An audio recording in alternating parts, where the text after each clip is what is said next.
பொருளாதாரத்தை பாதுகாப்பதற்காக மக்காவாசிகளை தாக்கிவிட்டு மதீனாவுக்கு சென்ற என்ற அவப்பெயரை பதிவு செய்யப்படும். விளங்கி கொடுங்கள். உங்களுக்கு உங்களுடைய பொருளாதாரம் உங்களிடத்திலே ஒப்படைக்கிறேன். இன்னென்ன இடத்துல நான் செய்திருக்கிறேன், வச்சிருக்கிறேன், தங்கமாக வைத்திருக்கிறேன், போய் எடுத்துக்கங்க. சொன்ன வந்தவங்க இருக்கிறாங்க, சுகைப்ப என்ன முடிவு எடுத்தீங்க?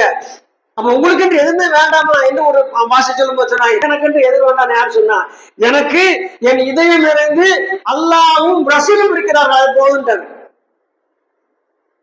இவ்வளவு பெரிய விஷயம் பாருங்க. சொல்லிட்டு பயணப்பட்டு போயிடாரு. அவங்க வந்தவங்களுக்கெல்லாம் ஆச்சரியமும் தோல்வியும்.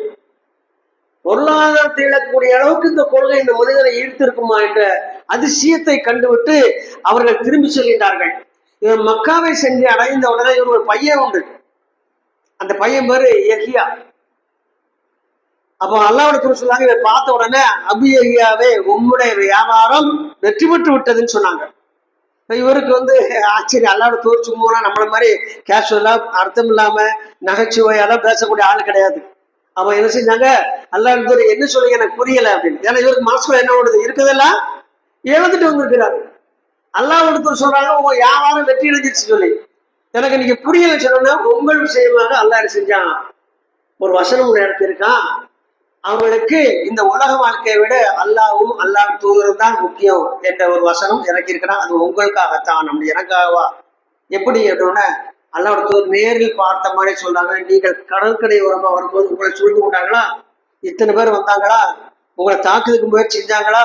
உங்கள்ட்ட பொருளாதாரத்தை விடுமுறை சொன்னாங்களா அல்லது இஸ்லாத்தை விடுமுறை சொன்னாங்களா? நேரில் பார்த்ததை போல அப்படியே அல்லாஹ் அறிவித்து கொடுக்கிறான் ஜிப்ரீல் அலைஹிஸ்ஸலாம் மூலமாக நடந்த சம்பவத்தை என்று அவங்க ஆச்சரியப்பட்டு, அல்லாஹ் தூதர் இது அப்படியே நடந்துச்சு. நீங்க என்ன சொல்லுங்க? இறுதியாக சொன்ன வார்த்தை நினைக்கும் பொழுது, பொருளாதாரத்தை விட எனக்கென்று என் இதயத்திலே அல்லாஹ்வும் ரசூலும் இழந்திருக்க சொன்னீங்களா? ஆமா, அதைத்தான் அல்லாஹ் மெச்சுகிறான். நீங்க அல்லாஹ்வுக்காகவும் அல்லாஹ் தூதருக்காகவும் மறுமையை தேர்ந்தெடுத்த காரணத்தினால, இந்த உலக பொருளாதாரத்தை உதறிவிட்ட காரணத்தினால இந்த வியாபாரத்தை அல்லாஹ் பொருந்திக் கொண்டான். உங்களுக்கு சூழல் உண்டு என்ற நற்செய்தி அல்லாஹ் கூறுகிறான் என்று சொன்னாங்க. சொன்னா இதுதான் முஹாஜிர்களும் அன்சாரிகளும் அவர்களை பின்பற்றுவர்களும் அவர்கள் செய்து கொண்ட நற்கர்மங்கள் இதுதான். இதுல எந்த பாட்டிலையாவது நம்ம லேசா வாரமா? இருக்குது 10 பேர் 15 கோஷ்டியா இருக்கும். இருக்குது 10 பேரா இருந்தா 15 கோஷ்டியா இருக்கிறோம். 150 கருத்து வேறுபாடு, மார்க்கம் தெரியாதவெல்லாம் தலைவனை ஆத்துக்கிறோம். யாருக்கு பின்னால கூட்டம் செய்தாலும் போய்கிட்டு இருக்கிறோம். நாம நம்மை பற்றி கவலைப்படாத ஒரு உலகத்துல ஒரு ஜீவன் எதுனா நம்ம தான். நம்மளை பத்தி எந்த கவலை நமக்கு கிடையாது. நம்ம கவலை எல்லாம் இந்த உலகத்துல எப்படி வெல் செட்டில் ஆகலாம்னு. வெல் செட்டில் எங்க தெரியுமா ஆகும்? அவர் லைஃப்ல செட்டில் ஆகிட்டா எப்ப தெரியுமா சொல்லலாம்? கபூர் குழியில நிம்மதியாக தூங்கினா தான் லைஃப் செட்டில். நீ இங்க எந்த விஷயம் என்னதான், நான் இன்னைக்கு ஒரு ஒரு ஒரு 10 லட்சம் ரூபாய் செலவழிச்சு ஒரு பெரிய கட்டில் செஞ்சு அதுக்கு கீழே பூரா 10 கோடிக்கு மேல தங்க நகையில வச்சுட்டு படுத்து கிடக்கேன், இறந்துருதேன், என்ன செய்வாங்க? அந்த கட்டிலேயே எனக்கு தரமாட்டாங்க, அது குளிர்ந்தே தரமாட்டாங்க. அதுக்கு மேல படுத்துறங்க நான் போட்டிருந்த ஆடை அதையும் அவுத்து எடுத்துருவாங்க. ஒரு சின்ன துணியை மேல போட்டு கழுவி கிளீன் பண்ணி 3 ஆடை, 2 உள்ளாடை, ஒரு மொத்தமான வெளியாடை, கவன் துணி. பெண்களுக்கு 5, ஆண்களுக்கு 3 துண்டுகளும் போட்டு வச்சுருவாங்க. கையையும் காலையும் நல்லா உள்ள பத்திரமா வச்சு கால் மாட்டை தலைமாட்டை முறிச்சு கட்டி இழுத்து தூக்கி சந்தா கலச்சு தூக்கிட்டு பிடிச்சி போச்சு. இதுதான் நம்மளுடைய எண்டிங். அப்ப நம்ம நிரந்தரமா இந்த வீட்டுல, நம்ம வீட்டுலயோ இந்த பூமியில இருக்க முடியாது. போய் உழப்புறோம் புள்ளியில, அங்க நம்மளுடைய செட்டில்மெண்ட் என்ன பண்ணிருக்கிறோம் அதை மட்டும் இன்ஷா அல்லாஹ் 2வது அமர்வுல ஒரே ஒரு நிகழ்வை சொல்லி நான் நிறைவு செய்கிறேன். அன்புக்குரியவர்களை, அந்த மக்கள் அல்லாஹ் பொருந்தி கொண்டான் என்றால் அந்த மக்கள் அல்லாஹை பொருந்தி கொண்டார்கள். அதனால் அல்லாஹ் பொருந்தி கொண்டான். நமக்கும் பொறுத்து வரணும். நம்ம யாரை முதல்ல பொறுத்து திருப்திப்படணும்? அல்லாஹை திருப்திப்படணும். அல்லாஹை திருப்திப்படுத்தக்கூடிய நிலையில அந்த மனநிலை நமக்கு இருக்கிறதா என்பதுதான் கேள்வி. அதை மீண்டும் உங்கள் முன் வைத்து முதல் உரை நிறைவு செய்கின்றேன். அஸ்ஸலாமு அலைக்கும் வரஹ்மத்துல்லாஹி வபரகாத்துஹு.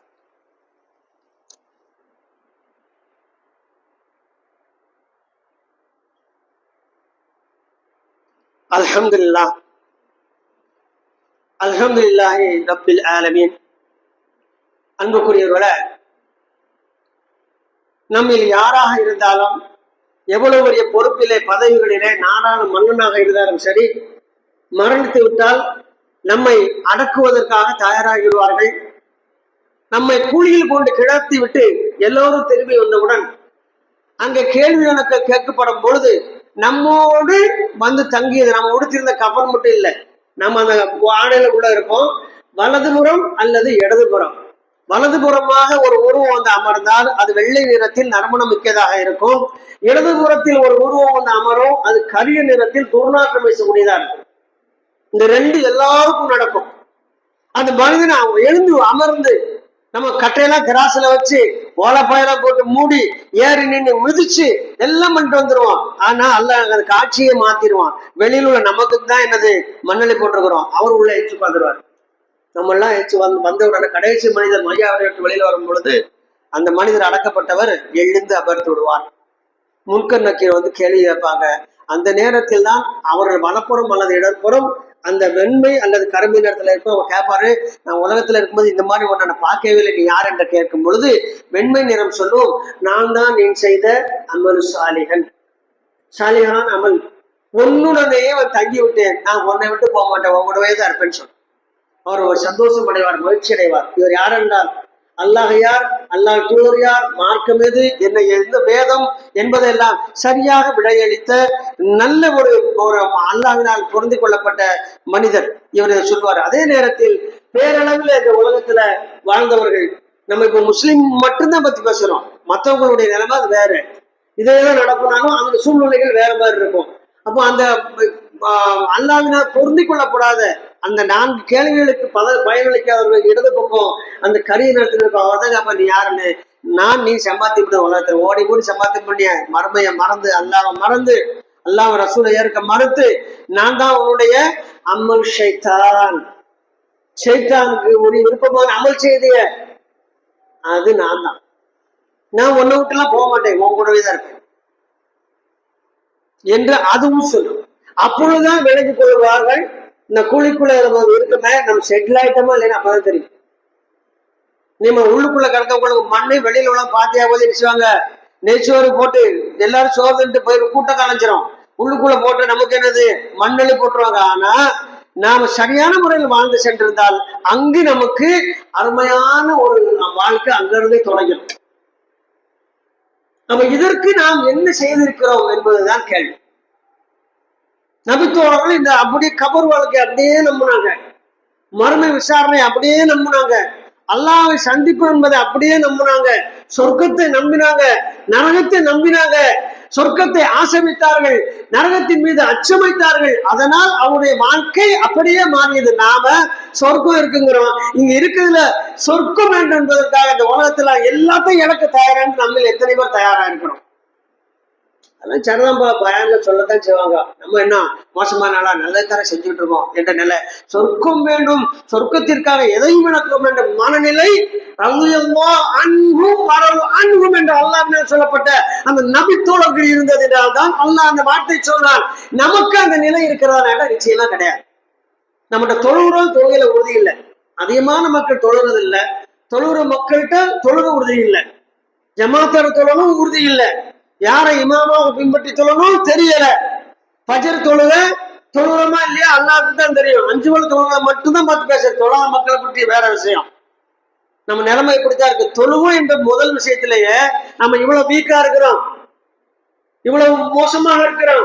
அப்போ நாம எப்படி அந்த லிஸ்டுக்கு, எந்த லிஸ்டுக்கு, முஹாஜிர்களையும் அன்சாரிகளையும் பின்பற்றி நற்கரம் செய்யற அவர்களும் என்று அல்லாஹ் சொன்ன அந்த அவர்களுக்குள் நாம் வருவோமா? இதுதான் கேள்வி. அதுக்குள்ள வராத வரைக்கும் நம்மளுடைய வாழ்க்கை நமக்கு புரியாத புதிராகத்தான் இருக்கும். நீங்க வந்தவங்களே எடுத்துக்கிடுவோம், 5 வேளை தொழாத மக்கள் இருப்பீங்க, அதுலயும் இந்த ஜும்மாவை அடையாமல் தாமதமாக வந்த மக்கள் இருக்கிறீங்க. இந்த ஜும்மாவையே எல்லா பள்ளிகளிலும் வாரம் அடைந்தவர்களை விட இழந்தவர்கள் அதிகம் உண்டா இல்லையா? ஒவ்வொரு பள்ளியிலையும் நீ எந்த பள்ளியா இருக்கட்டும், ஜும்மாவை அடைந்தவர்களை விட இழந்தவர்கள் 60% இருந்து 80% வரை ஜும்மாவை இழந்து பள்ளிக்கு வந்துட்டு போகக்கூடிய மக்களாக தான் இருக்கிறோம் என்றால் உண்மையிலே நாம் புத்திசாலிகள் தானா? சுய புத்தியுடன் தான் சிந்திக்கின்றோமா, மர்மையை உண்மையிலேயே நம்பியிருக்கின்றோமா? நினைச்சு பாருங்க.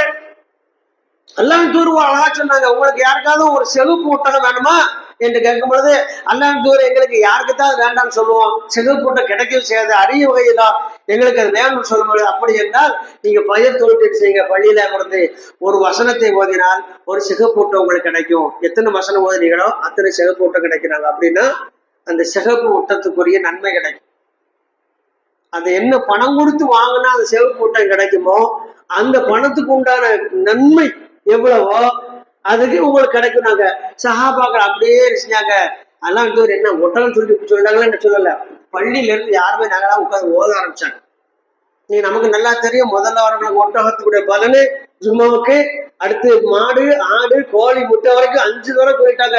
ஜிப்ரீல் சொல்லிட்டாங்க, சரியான ஹதீஸ் புகார்ல இருக்கு, முஸ்லீம் இருக்கு. நமக்கு அதை பத்தி கவலை இல்லை. ஆனால் உண்மையிலேயே இங்க ஒரு 10 ஒட்டகம் கட்டி வைத்திருந்து, ஒரு 20 மாடு கட்டி வைத்திருந்து, 50 ஆடு கட்டி வைத்திருந்தால் இங்கு பள்ளி எப்படி இருக்கும்? நிறைய பேரு நேற்று இஷாவுக்கு வந்து வரிசுவாங்க. மதினால பார்த்திருக்கீங்களா? மதினால இஷாவுக்கு வந்தாங்க, பஞ்சத்தோடு தான் போவாங்க. மதினாவுக்கு மட்டும் அப்படி ஒரு சிறப்பு. உட்காந்து விடிய தகஜ சொல்லுவாங்க, ஓதிக்கிட்டே இருப்பாங்க. தூக்கம் வந்தா எந்திச்சு வெளியில மறுபடியும் ஒதுச்சுவாங்க, சிறுநீர் கழித்துட்டு வருவாங்க. அந்த இடத்துல பேக்கையோ அவங்களோட செருப்பு கட்டி வச்சிருந்த பையைய முடிச்சிய வச்சுட்டு போவாங்க. மதினாவில முன்னாள் இடம் பிடிக்கிறது ரொம்ப கஷ்டம். இது தொடர்ந்து நடந்துகிட்டே இருக்கும். அந்த நேரம் நம்ம மாதிரிக்கு வந்துடும். ஏன் லைவ்ல பார்ப்போம் வழியில கட்டப்பட்ட ஆடு மாடு ஒட்டகத்தை. அப்ப நாம என்ன மனநிலை இருக்கிறோம்னா, நன்மைக்கு சொல்றாங்க. நன்மை யாருக்கு வேணும்? கேஷ் இருக்கா? லிக்விட் கேஷ் தருவாங்களா? நம்ம செய்வோம். இதுதான் நம்மளுடைய நிலைமை. யதார்த்தம் உடைச்சு சொன்னா இதை விட உடைச்சு சொல்லக்கூடாது. ஜும்மா மடையில அதனாலதான் இதோட நான் சொல்றேன், இதுதான் நம்மளுடைய நிலைமை. ஆனால் மறுமை நாளிலே ஒரே ஒரு சிறிய நிகழ்வை சொல்லி நிறைவு செய்கின்றேன். அல்லாஹ் ரப்பல் ஆலமீன் மறுமை நாளிலே கபரில் இருந்து எல்லாவற்றையும் எழுப்புவான். எல்லாரும் எங்க இருந்து எழும்போம்? நம்முடைய கபரில் இருந்து எழுந்துருவோம். எழுந்து எல்லாருமே நடந்தோ அல்லது வாகனம் வைத்தவர்கள் வாகனத்திலோ எல்லாரும் எங்க போவோம் தெரியுமா? பலஸ்தீனம், சிரியா, ஜோர்டான் இருக்கிற 5 நாடுகள் கொண்ட ஷாம் என்று சொல்லப்பட்ட அதுதான் மகஷர். அங்க எல்லாரும் பயணம் செய்வோம். எங்க இருந்து? எம்ஜிபில இருந்து போகணும், எம்என்பில இருந்து போகணும், பாளையங்கோட்டையில இருந்து போனோம். எல்லா ஊர்களில் இருந்து அவங்க மகளா கபர் வந்து எழுச்சிடுவோம். எழுந்திருச்சு எல்லாரும் எங்கதான் போவோம்? மகசருக்கு போவோம். அப்படி எழும்பொழுது ஒவ்வொருத்தருக்கும் தெரியும் நம்ம நிலைமை என்னவென்று தெரியும். அதுல ஒரு சிலவரோட நிலைமை எப்படி தெரியுமா? ஆச்சரியமா இருக்கும். எனக்கு நன்மையும் தீமையும் பக்கம் பக்கமா இருக்கு. ஒரு சில நன்மைகள் கிடைச்சிட்டா, ஒரு 2-3 நன்மை கிடைச்சிட்டா நான் தப்பிச்சிடலாம். ஏன்னா மகசருக்கு போயிட்டா என்னுடைய நன்மை தீமை இடப்படப்படும், அல்லா விசாரிப்பா, நான் மாட்டிக்கொள்வேன் என்ற பயம் வரும். அந்த பயம் வந்த உடனேயே கூட்டமா எழுவாங்க. இப்போ ஒவ்வொரு மகளாலையும் யாரெல்லாம் அடங்கியிருப்போம்? நாம அடங்குவோம். நமக்கு முன்னாடி நம்ம தாப்புனார் அடக்கியிருப்பாங்க, தாப்புனாருக்கு தாத்தா, அவங்களுடைய அப்பா, இப்படி போய்கிட்டே இருக்கணும் இல்லையா? 100 வருஷம் கழிச்சா நான், என் மாவன், என் பேர, கொள்ளுப்பாறை, இப்படி எல்லாம் அடங்கியிருப்போம். அப்ப மகளாக்குள்ள எழுந்தது யாருன்னா நம்ம மனைவி, மக்கள், நம்மளோட சொந்த பந்தம், நம்மளோட ரத்தம் தான் எழுந்திருப்போம்.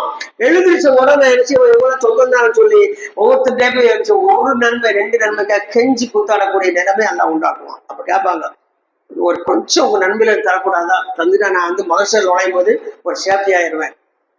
நான் இழந்துட்டேன், என்னுடைய கணக்குல என்ன இருக்கு? தீமை மிகைத்திருக்கு என்று கெஞ்சுவாங்க. அப்ப கெஞ்சும் போது நடக்கக்கூடிய உரையாடல பல இமாம்கள் என்ன செய்யறாங்க? அழகா பதிவு செய்யறாங்க. தப்சீல் இமாம்கள் பதிவு செய்யறாங்க. மனைவிட்ட போய் கேட்பான் ஒரு மனிதன். அந்த மனைவி யாரும் நம்மள மாதிரி வழக்கு போட்டு குலாவுக்கும் தலாக்குக்கும் மனு கொடுத்த கணவன் மனைவி இல்லை. உலகத்துல வாழும் பொழுது ரொம்ப பிரியத்துடன் வாழ்ந்த கணவன் மனைவி. அந்த மனைவியை பார்த்து என் நிலைமை கொஞ்சம் மோசமா இருக்கு, பூமியில ஓடு துட்டுக்கு ஓடமே, நன்மை கம்மியாயிருச்சு, உன் கணக்குல இருந்து நன்மை தர முடியுமான்னு கேட்கும்போது மனைவி சொல்லுவாளா, என் அருமை கணவனே, நீ நல்ல கணவனாக இருந்தா இன்னொரு மாட்டுக்கிறது இல்லை, ஆனால் இன்றைய தினம் என்னால் உனக்கு எதுவும் செய்ய இயலாது. அதுக்கு மேல ஒரு வார்த்தை பேச மாட்டான். அது மாதிரி கணவன்கிட்ட கேட்கக்கூடிய மனைவிக்கு அதான் பதில், தந்தைகிட்ட கேட்கக்கூடிய மகனுக்கு அதான் பதில், மகனிடம் கேட்கக்கூடிய தந்தைக்கு அதுதான் பதில். எல்லோரும் சொல்லிடுவார்கள், நீ நல்லவன், சிறந்தவன், மிகவும் நல்லவன், ஆனால் என்னால் இன்றைய நிலை ஒரு விஷயம். அப்பதான் உனக்கு அறிவு உரைக்கும். ஓடி போனவன் எத்தனை சும்மா தவற விட்டோம், தொலை சொல்லி ஐயாயிரம் பழம் கூப்பிட்டாங்க. பள்ளியாசல் போகாம இருந்தவன், துட்டு அலைஞ்சவன் செத்த உடனே பங்கு போட்டாங்களே, நம்ம கூட வந்திருந்து கருப்பு நிறத்துல ஒரு உட்கார்ந்துருச்சு, எல்லாம் இழந்துட்டோமே, இன்னைக்கு அவல நிலை ஆயிப்போச்சே, நான் மனுஷனுக்கு போயிடுவோமே, நம்ம நிலைமை என்ன கடுமையா இருமே, என் பாவத்துக்கு ஏற்ப நான் என்னோட வேவையிலே மூங்கி மூழ்கி விடுவேனே, என்னுடைய நிலைமை ரொம்ப மோசமா இருக்குமே, எனக்கு மொட்டவளை தரப்படும் இடக்கையில இருக்குமே, நான் என்ன செய்வேன், ஐயோ எனக்கு கைச்சேதமே என்று கத்துவான், கதறுவான், அழுது கொண்டே சொல்லுவான்.